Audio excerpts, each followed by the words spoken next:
Bonjour à tous et bienvenue sur Une lectrice de plus. Je vous retrouve aujourd'hui pour la fameuse vidéo annuelle où je vous parle de mes sagas. Et aujourd'hui on va parler sagas en cours de romans. Uniquement les romans. Il faut savoir qu'il y en a déjà une trentaine. Je vais faire plus simple que les années précédentes. D'habitude je vous présente toutes les sagas on va dire en cours de l'année précédente avec toutes les évolutions au cours de l'année et c'est un peu lourd. Là on va faire plus simple, je vais uniquement vous présenter les sagas que j'ai décidé de garder on va dire dans ma liste pour 2025. Je vais vous épargner toutes les sagas que j'ai retirées entre 2024 et 2025. Et voilà, je vais juste vous dire, parce qu'il y a déjà des sagas sur lesquelles j'ai évolué depuis en début 2025, où je vous dirai exactement ce qu'il en est. Mais on part que sur du 2025, et donc on a déjà une trentaine de sagas à présenter. J'ai fait une énorme pile ici à côté de moi qui clairement risque de s'effondrer et ils n'y sont pas tous parce que ça n'aurait jamais tenu. Donc je commence tout de suite. J'ai donc en cours la saga La rivière à l'envers de Jean-Claude Mourleva. Donc on est sur une saga duologie, donc en 2 tomes. J'ai lu le premier cette année puisque je l'avais trouvé en occasion à pas très cher. Mais je n'ai pas encore eu l'occasion de trouver le 2 pour pouvoir lire le 2. Mais voilà, dès que je l'ai, je le lis parce que c'est une histoire super chouette. Et c'est vraiment du très jeunesse, donc ça se lit vite, c'est court. Donc voilà, juste pour le plaisir de finir une saga, faut juste que je le trouve. J'ai ensuite en cours la saga Promise de Ali Kondi, publiée chez Gallimard Jeunesse. J'ai lu le premier tome en 2024, j'ai les 2 autres. A l'origine, je devais lire les 3 l'année dernière et vous faire un vlog. C'est complètement tombé à l'eau. J'avais filmé des premiers bouts pour celui-ci. Je sais même pas où sont parties les vidéos. Je sais pas si je les retrouverai ou non. Mais voilà, j'ai lu le 1, il me reste 2 et 3. C'est une série qui est assez vieille mais qui, je trouve, n'avait pas si mal vieilli comparé à d'autres. Où on est un petit peu à l'ancienne, tout ce qui va être un petit peu dystopie, etc. etc. Et c'était assez chouette, ça promettait de belles choses, même si on avait des schémas assez classiques de l'époque. Mais voilà, faut vraiment que je lise 2 et 3, surtout que je les ai. J'ai ensuite en cours Percy Jackson, donc j'avais lu le premier tome, je crois, l'année dernière. J'ai dans ma palle, du coup, les 3 suivants, donc j'ai jusqu'au tome 4. Donc il faudrait que j'avance, j'ai plus trop de souvenirs du 1 parce que je suis assez perturbée entre le livre et le film. Je me souviens que c'est très différent mais je ne sais plus voilà trop ce qu'il en est. Ce qui est sûr c'est que j'avais bien aimé et qu'il faut vraiment que je découvre la suite. Donc voilà, il y a 6 tomes au total, j'en ai 4 et j'en ai lu qu'un seul donc il va falloir qu'on arrange ça. J'ai ensuite en cours L'Empire des femmes de Cassandre Lambert publié chez Didier Jeunesse. Celui-ci, c'est un de mes plus gros coups de cœur de 2024. J'avais complètement adoré, je l'ai dévoré en l'espace d'une journée en vacances. Mais je n'ai pas encore le tome 2 dans ma palle. Et comme j'essaye de ne pas trop acheter pour vider la palle, c'est assez frustrant parce que j'aimerais lire le 2 et en même temps, j'aimerais ne pas acheter. Sauf que je l'ai pas. Voilà, on tourne en rond. Mais dès que je peux, je l'achète et je finis cette duologie qui est... En tout cas, le premier était juste incroyable, donc j'ai hâte de connaître la suite. Mais voilà, celui-ci en 2 tomes, il m'en manque un. J'ai ensuite Absolu de Margot de Seine, publié chez Big Bang. J'ai lu le premier tome en fin d'année 2024. J'ai les tomes 2 et le tome 3 qui est le dernier dans la palle, puisque on partage la lecture de cela, de cette série-là avec mon copain qui du coup a de l'avance sur moi. Mais je dois avouer ne pas avoir été très emballée par ma lecture du tome 1. Ce qui ne me donne pas particulièrement envie d'aller sur le tome 2 puis ensuite sur le tome 3. Donc j'ai attendu un petit peu que ma lecture du tome 1 s'estompe et je pense que j'irai quand même sur le tome 2. Mais c'est clairement pas une de mes priorités, j'avoue. Mais voilà, il m'en reste 2 et je les ai donc je peux finir. J'ai ensuite en cours Gardien des cités perdues de Shannon Messenger, publié chez Lumen. J'ai lu les 4 premiers tomes de la saga et j'ai dans ma palle le tome 5, le tome 7, le tome 8 et le tome 8 et demi. Donc je peux encore un peu avancer, il me manquera le 6 pour avoir l'entre-deux. Mais j'ai encore de quoi avancer un petit peu et franchement je sais pas pourquoi je continue pas parce que cette saga est juste incroyable. À chaque fois j'adore et j'ai toujours peur de lire le prochain et de moins l'aimer que les précédents et finalement j'aime toujours autant. Donc je sais pas pourquoi à chaque fois je retarde à ce point là. Les seuls moments où je réussis à les... Il faut que je les enchaîne sinon je laisse passer trop de temps entre chaque tome. Mais voilà, très chouette et je peux avancer. J'ai ensuite Le Royaume des Damnés de Kerry Maniscalco, publié chez De Saxus.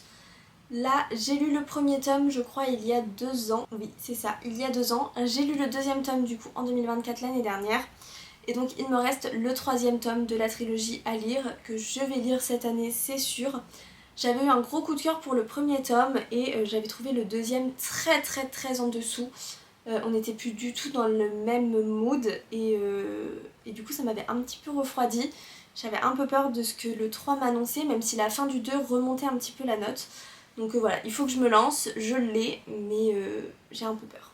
J'ai ensuite Les Chroniques lunaires de Marissa Meyer, publié chez Pocket Jeunesse. J'ai lu quasiment toute la saga, il ne me manque que le dernier tome à lire, à savoir Winter, qui est une grosse brique de 1000 pages. Voilà, c'est peut-être ce pourquoi je ne l'ai toujours pas lu, alors que ça fait 1 an et demi que je me dis, ce mois-ci je le lis, voilà. Cette année je le lis, c'est sûr, j'ai trop envie de finir, j'en ai marre de pas avoir le fin mot de cette histoire qui est juste géniale. J'avais adoré, j'avais eu un gros coup de cœur sur Cinder il y a vraiment longtemps maintenant, parce que c'était quasiment à la sortie. J'avais été un peu moins fan du second, le troisième avait été un gros coup de cœur. J'ai également lu le 3,5 et 2 ou 3 autres nouvelles dans l'univers, donc voilà, il me manque vraiment que Winter à lire pour finir la saga vraiment au complet. Mais j'ai trop hâte parce que je l'ai et c'est juste trop chouette comme saga, c'est sûr que je vais aimer, donc voilà. J'ai ensuite Force Wing de Rebecca Yarros, publié chez Hugo. Et oui, un beau bébé qui fait partie également de mon top 3 des meilleures lectures de 2024. Je l'ai adoré. Et pour le coup, celui-ci, nombreux ont adoré le premier et pas trop aimé le 2, c'est pourquoi j'ai toujours pas lu le 2. Mais j'ai le 2 dans ma palle et il faut que je le lise puisque le 3 arrive cette année, donc il faut que je sache si je me jette sur le 3 à la sortie ou non, donc il sera lu bientôt, c'est sûr. Mais voilà, grosse pépite de 2024 en tout cas pour le premier tome, et j'ai la suite, donc j'ai pas d'excuses. On continue avec Noblesse oblige de Maïwenn Alix, publié chez Slalom. Alors celui-ci était annoncé comme un one-shot et finalement un tome 2 arrive. Alors il arrive officiellement en mars, mais j'ai eu la chance de le récupérer cette année à Montreuil en épreuve non corrigée.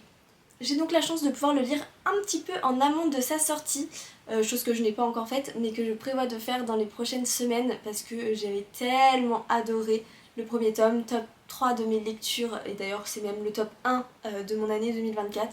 Voilà, ça avait été un énorme coup de cœur. Et du coup, je n'ai qu'une hâte, c'est de découvrir ce tome 2. Voilà, donc je l'ai avant même sa sortie, donc celui-ci c'est pareil, c'est sûr, c'est lu. Encore une duologie avec Les Saisons de la Tempête de El Cosimano, publié chez De Saxus encore une fois. Celui-ci donc duologie, j'ai lu le premier tome il y a peut-être 3 ans maintenant, le temps passe beaucoup trop vite.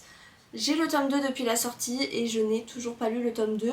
Je pense tout simplement parce que le 1 peut se suffire à lui-même, je considère que le 1 a plus ou moins une fin et donc du coup je n'ai pas encore ressenti le besoin de me lancer dans le tome 2, mais j'ai très hâte de le faire quand même, surtout que du coup c'est une duologie donc il m'en reste qu'un à finir pour finir la saga, donc voilà. On passe maintenant sur du plus jeunesse avec Le Monde Secret de Sombre Terre de Cassandra O'Donnell, publié chez Flammarion Jeunesse.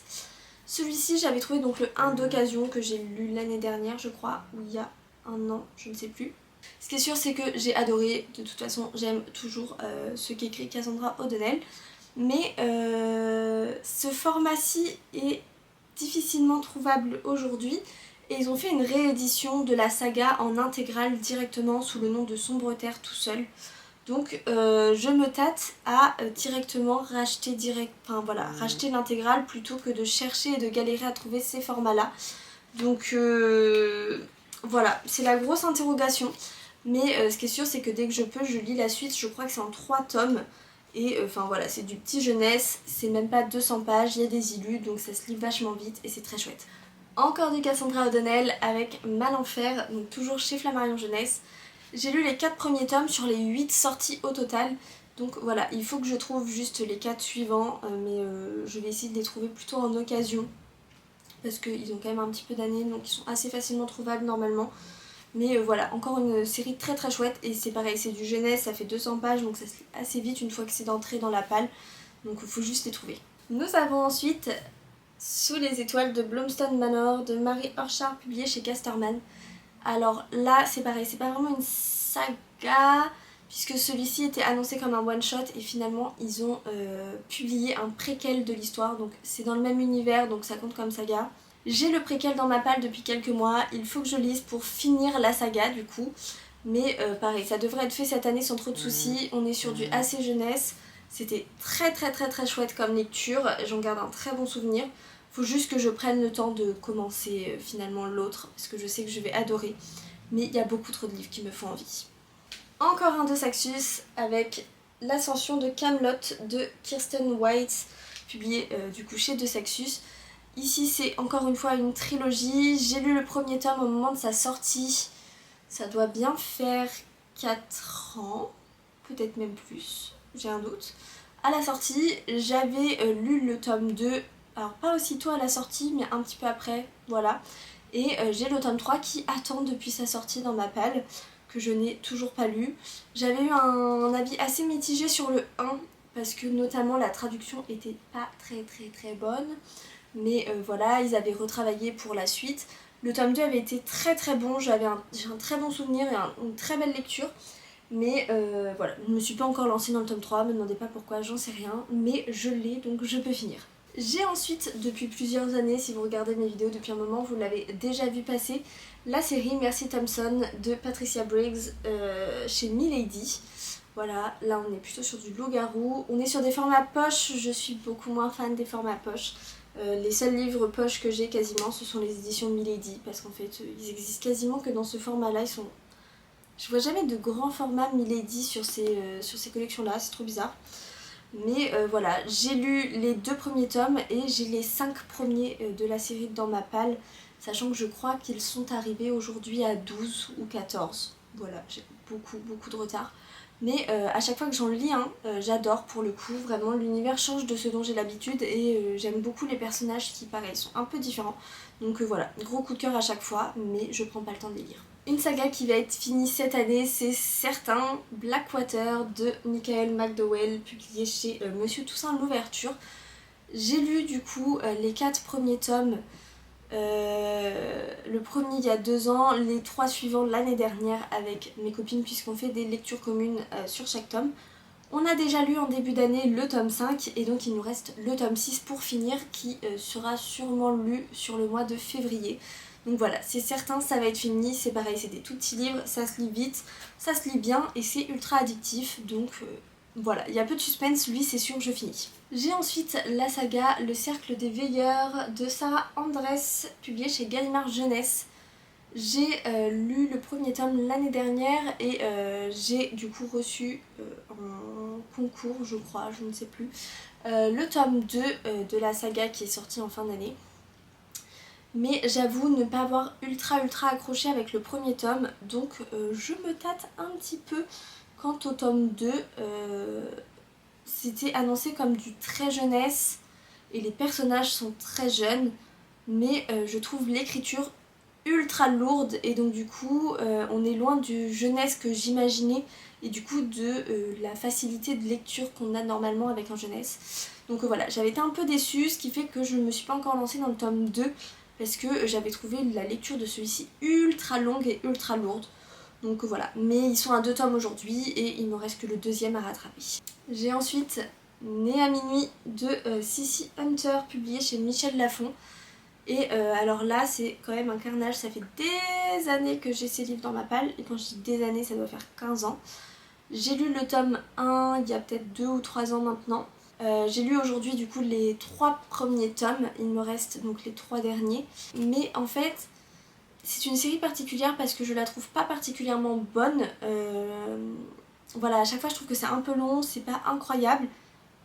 Mais en même temps, on a une grosse question depuis le premier tome à laquelle on n'a toujours pas de réponse et donc j'attends cette réponse et du coup je continue jusqu'à avoir cette réponse, voilà.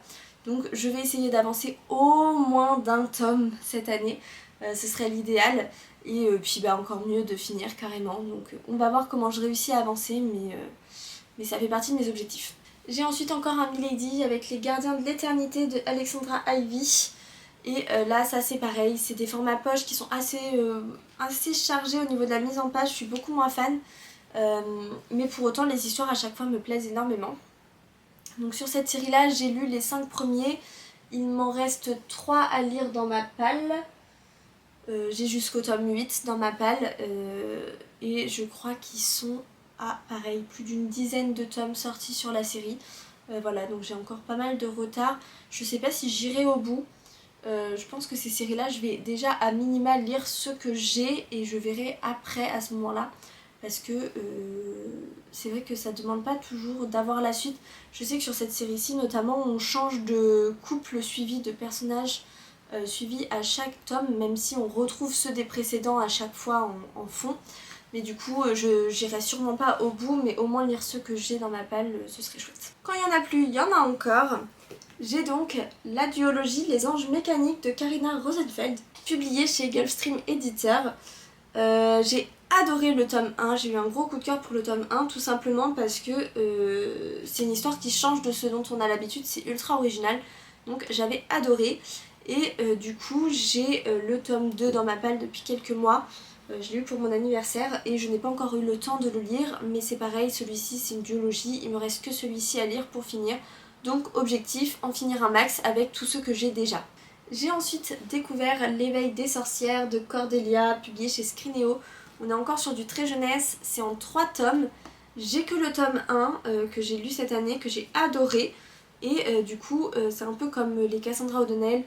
J'attends de voir si je les trouve en occasion, mais de toute façon c'est du très jeunesse. Donc à partir du moment où je l'aurai trouvé en occasion, je vais l'acheter et je vais le lire très vite. Parce que c'est des lectures ultra rapides et pas prise de tête. Mais du coup en attendant c'est commencé et j'ai que le 1 sur les 3. J'ai ensuite Chromatopia de Betty Piccioli, publié chez Scrinéo.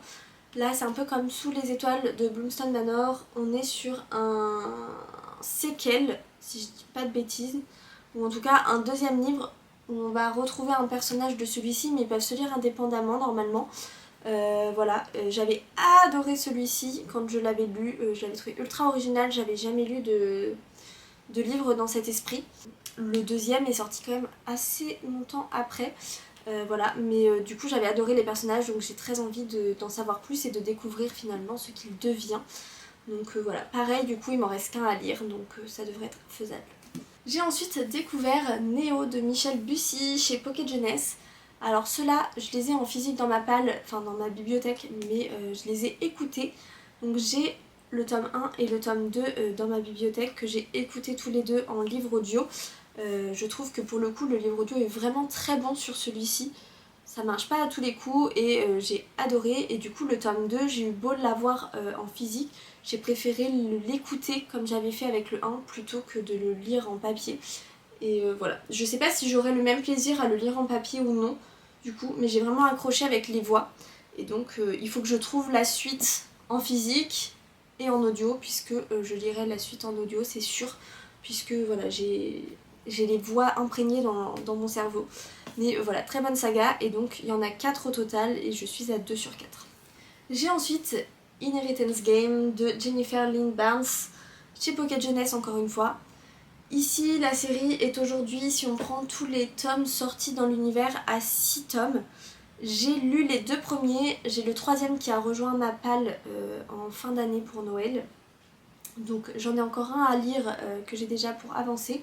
Et ensuite il faudra que j'achète le reste. Mais pareil, on est sur une très bonne saga, j'avais adoré les 2 premiers tomes. Donc j'ai hâte de voir ce que la suite nous réserve. J'ai ensuite Sears Gambit de Keivion Lewis chez Pocket Jeunesse. Alors celui-ci, ça va être un peu particulier puisque j'ai lu le 1 l'année dernière que j'ai adoré. Pareil, ça fait partie de mes meilleures lectures de l'année, on va dire. Sauf que Pocket Jeunesse a décidé de sortir le tome 2, donc là en début d'année, avec une couverture différente du tome 1, soit qui ne va pas du tout avec celle-ci qui était proposée à l'origine. Donc clairement je n'achèterai pas le tome 2, je ne lirai pas la suite. Surtout que la fin du tome 1 peut se suffire à elle-même, ne demande pas forcément d'aller sur la suite.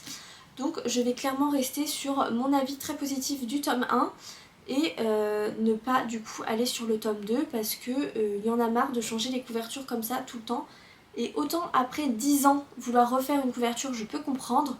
Autant là, après avoir sorti un seul tome, je trouve ça un peu abusé. Donc voilà, celui-ci, c'est une saga abandonnée. Le tome 1 se suffit à lui-même. Je vais rester sur une bonne note parce que j'ai pas envie de dépareiller ma bibliothèque. C'est vraiment très moche en plus la couverture, je comprends pas du tout le choix. Donc voilà. J'ai ensuite Killing November de Adriana Meter, publié chez Pocket Jeunesse encore une fois. Celui-ci, c'est pareil, ça a été lu en lecture commune sur le premier tome en 2024. Il n'y a qu'un deuxième tome derrière, c'est une duologie. Je pense que je le lirai aussi en lecture commune avec mes copines. Donc je sais pas encore quand, mais on s'est déjà annoncé qu'on le lirait en 2025 pour finir la saga. Donc voilà, celle-ci c'est pareil, il en manque qu'un, ça va être lu. On continue avec Mystic Flown de Dana B. Chalice, publié chez Gulfstream Editeur. Pareil, encore une duologie. J'ai le tome 2 qui a rejoint ma palle en fin d'année au moment de Noël. Donc je vais pouvoir enfin la finir. J'avais adoré le premier tome, pareil, ça a été un gros coup de cœur. Donc j'ai hâte de connaître la fin mot de l'histoire. J'ai ensuite Monstre Hotel de Karina Rosenfeld, encore chez Gulfstream. Cette petite série jeunesse est en 4 tomes. J'ai les 2 premiers que j'ai lus. Et donc il me reste 3 et 4 à trouver et lire. Mais encore une fois, comme pour tous les petits jeunesses que je lis, je préfère les trouver d'occasion. Voilà, donc la lecture est conditionnée à la trouvaille en occasion. Donc j'espère pouvoir avancer cette année, mais rien n'est sûr. Je peux également vous dire qu'en début d'année, j'ai lu Affronter la nuit, le premier tome donc, de Marie Replin chez Pocket Jeunesse. Et donc du coup, il a intégré mes sagas en cours, même si il n'en faisait pas partie officiellement au 1er janvier 2025. Il en fait partie maintenant, donc je vous le présente. Je ne sais pas en combien de tomes ce sera, je ne sais pas voilà, comment ça va évoluer. Ce qui est sûr, c'est que je suis à jour pour le moment et je verrai si je lis la suite ou non au moment de la sortie du tome 2. Je vais maintenant vous présenter du coup les sagas que j'ai en cours, mais dans lesquelles je suis à jour et dont j'attends la sortie de prochains tomes. J'ai donc La Malédiction de Highmoor de Erin A. Craig, publié chez Casterman. Celui-ci, pareil, était annoncé comme un one-shot et finalement, il y a un petit livre qui arrive, qui sort en février ou en mars, je ne sais plus, autour d'une des sœurs qu'on suit dans celui-ci, mais c'est longtemps après la fin de celui-ci, je crois que c'est quelque chose comme 10 ans plus tard. Voilà, mais j'avais tellement aimé ce premier tome que j'ai tellement hâte de découvrir la suite, clairement, qui risque d'être aussi bonne que celle-là. Donc voilà, je suis à jour, mais dès que ça sort, je lis. J'ai ensuite encore du Cassandra O'Donnell avec les jumeaux Croche-Mort, toujours chez Flammarion. Il y a 2 tomes parus aujourd'hui, les 2 ont été lus à la sortie, voilà, gros coup de cœur, je suis fan, donc dès que ça sort, je lis et j'ai hâte de voir quand est-ce que le prochain arrive. Je continue avec Cassandra O'Donnell et le collège maléfique cette fois-ci, où là on est 4 tomes sortis, j'ai lu les 4 à chaque fois à la sortie, pareil, gros coup de cœur. J'attends la suite. Cassandra m'avait dit que ça arriverait peut-être pour 2025, donc voilà, j'ai hâte d'en savoir plus, de voir l'annonce du tome 5, mais ce qui est sûr c'est que dès qu'il sort je fonce. Je suis ensuite à jour dans Vampiria de Victor Dixon, publié chez Collection R. Le dernier tome de la saga devrait sortir en mai ou juin 2025, donc ça pareil, grosse saga coup de cœur, dès que ça sort c'est acheté et c'est lu surtout. Donc j'ai trop hâte, surtout que ce sera le final de la série qui va à merveille mélanger Vampiria et Vampiria America, donc j'ai trop hâte. Enfin, dernière saga où je suis à jour, La vieille fille et le viking de Jennifer Joffre, et c'est publié chez Relica. C'est une toute petite maison d'édition, c'est un super livre, vraiment une trop bonne lecture que j'avais faite, que j'avais découverte. C'est du coup une maison d'édition normande. Et on y suit, c'est un univers un peu steampunk, j'avais adoré, il y a 3 tomes sortis et un 4e était annoncé, je ne sais pas quand il sortira. Ce qui est sûr c'est que moi les 3 tomes ont été lus à chaque fois à la sortie avec grand plaisir, j'aime beaucoup trop cette histoire et j'ai hâte finalement d'en apprendre plus et d'avoir le fin mot de l'histoire. Je crois que le 4e tome doit être le dernier, donc voilà, pareil, dès que ça arrive c'est sûr, c'est lu, c'est adoré. Et voilà, j'ai fait le tour des sagas de 2024. Je ne vous ai pas parlé des étoiles de Noce Head que je vais finalement abandonner, que je m'étais noté. J'ai voulu commencer à lire le 2e tome et je n'accroche pas suffisamment, donc j'abandonne la saga. Voilà, c'est le petit update de début d'année. J'ai fait le tour sinon sur toutes les sagas en cours en 2025. C'est déjà suffisamment long comme ça. J'espère que ce petit point vous aura plu, que vous aurez trouvé des petits points communs avec moi. Dites-moi si du coup on a des sagas en commun, des tomes à lire en même temps. Voilà, si vous êtes arrêté au même endroit dans les séries ou non. Dites-moi aussi en commentaire combien de sagas en cours vous avez. Je crois que j'ai compté que je dois être à 36, un truc comme ça. Voilà, c'est absolument faramineux. Donc voilà, dites-moi tout ça en commentaire. Si vous avez aimé cette vidéo, je vous invite à la liker et à la partager, à vous abonner si c'est pas encore fait. Et moi je vous dis à bientôt dans une nouvelle vidéo.